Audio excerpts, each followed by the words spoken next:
Yang Berhormat Senator Datuk Seri Dr. Mujahid bin Yusof untuk mengutarakan soalan.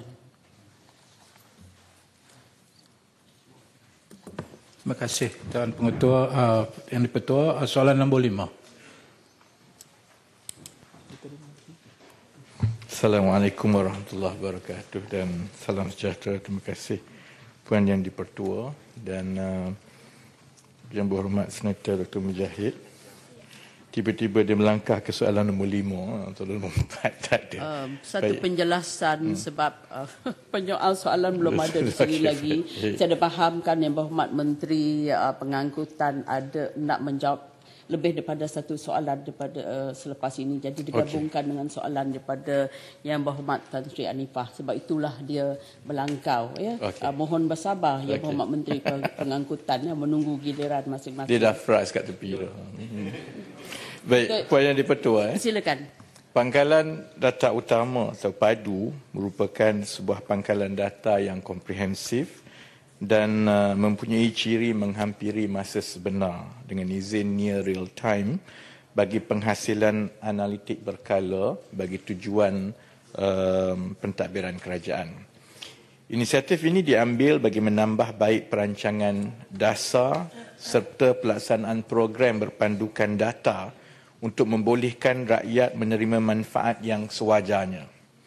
PADU juga menjadi penggerak utama kepada usaha kerajaan untuk beralih kepada GovTech ataupun Government Technology. Seperti Yang Berhormat sedia maklum, PADU telah berjaya diluncurkan pada 2 Januari 2024 oleh Yang Amat Berhormat Perdana Menteri.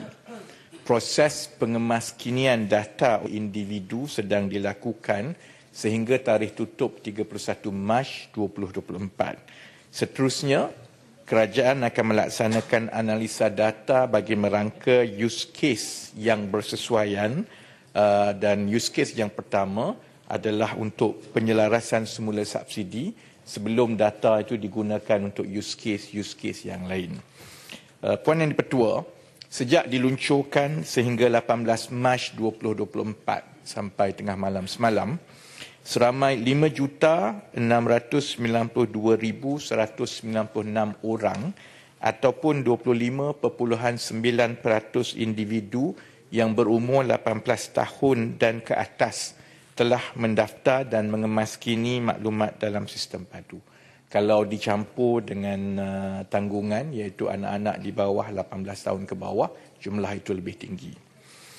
Usaha akan terus dipergiat bagi memastikan lebih ramai rakyat mendaftar dan mengemaskini maklumat mereka bagi memastikan tiada rakyat tertinggal untuk menerima bantuan yang disediakan oleh kerajaan.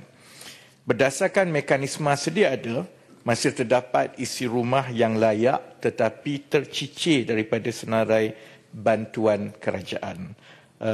Inclusion dan exclusion error dengan izin Puan Yang Pertua akan dapat dikurangkan apabila data dalam PADU dikemaskini dan diverifikasi oleh rakyat terlebih dahulu sebelum sebarang keputusan atau penentuan kelayakan dilaksanakan. Dan semalam saya telah mengumumkan 4,752 lokasi di seluruh negara yang telah dipetakan dan dikira berisiko keciciran. Kerana oleh kerana kita sudah ada data sehingga ke peringkat geolokasi, kita telah semak kawasan-kawasan ini dengan senarai bantuan yang telah ada sebelum ini, baik STR, baik JKM dan sebagainya. Kemudian dipetakan pula kepada pendaftaran PADU dan lokasi 4,752 di seluruh negara ini adalah kawasan-kawasan yang walaupun secara profilnya dikira berpendudukan B60 ke bawah tetapi tidak ada senarai penerima di dalam semua senarai kerajaan sekarang. Oleh itu, bagi meningkatkan kefahaman rakyat mengenai kepentingan pengemaskinian PADU, kerajaan telah memperluaskan program promosi dan hebahan kepada rakyat terutamanya dalam pecutan 2 minggu yang terakhir. Terima kasih Puan Yang. Ya, soalan tambahan silakan Yang Berhormat Tuan Abun Sui. Oh sorry, maaf. Ya. Soalan tambahan, saya bagi kelebihan kepada mempunyai soalan Yang Berhormat Datuk Seri Dr. Mujahid. Tuan Apun, kamu kena tunggu ya. Ya, praktisnya begitu. Yang bertanya akan mendapat soalan tambahan. Jangan lupa itu. Sebab apa? Sebab sebelah kiri ni selalu senyap je. Silakan Yang Berhormat. Okey, dahlah soalan nombor 5. Nombor 4, dia lompat terus nombor 5. Terima kasih, Mam Speaker.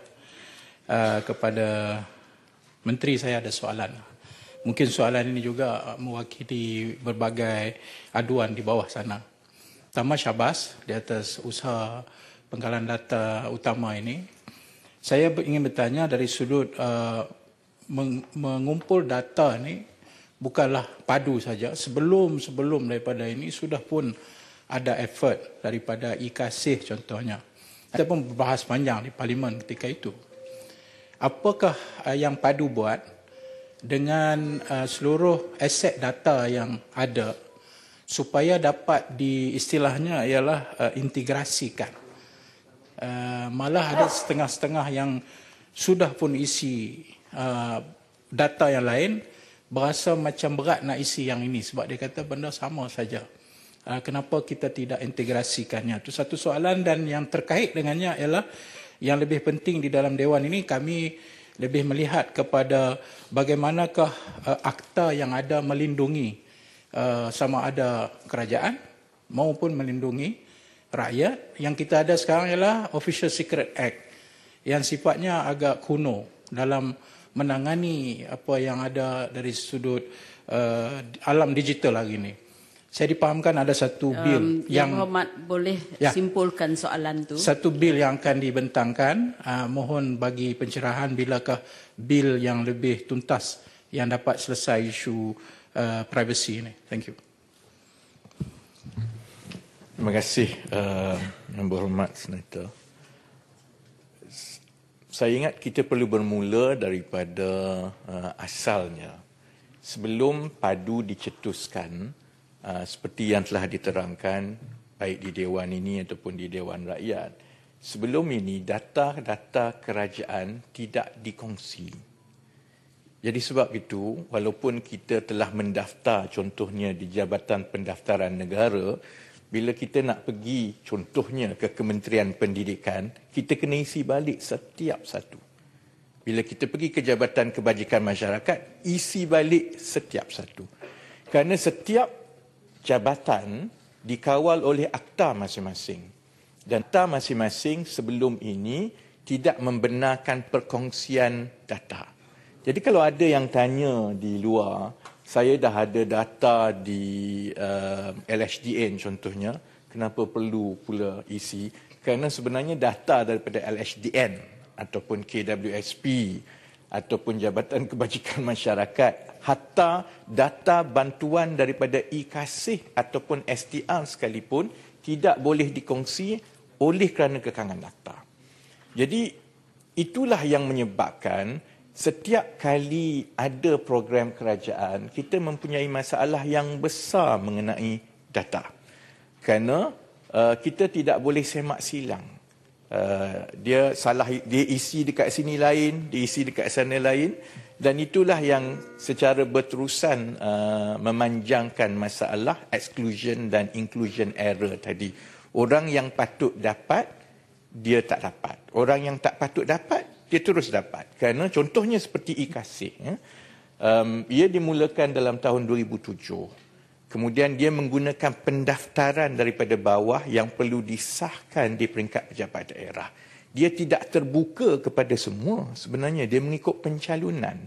Jadi daripada tahun 2007 sehingga ke 2023 contohnya, dia memuncak sehingga ke 130,000 orang penerima.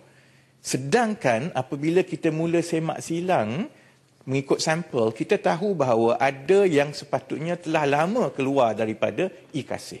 Tapi mereka tak nak keluar lah, kerana dia keluar dia tak dapat bantuan. Jadi bila kita ada beratus-ratus pangkalan data kerajaan dan setiap satunya itu perlu dikemaskini dan dicuci datanya dari semasa ke semasa, itu menyebabkan kos dan juga tenaga yang yang membebankan kerajaan.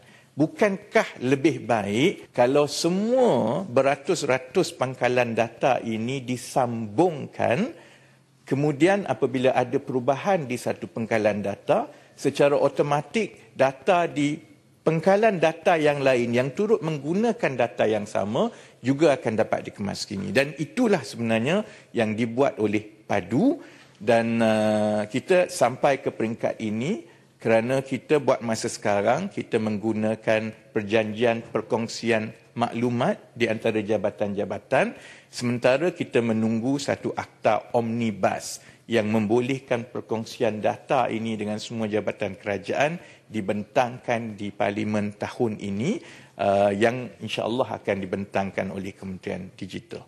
Terima kasih. Silakan Yang Berhormat Tok Lee, saya persilakan Tuan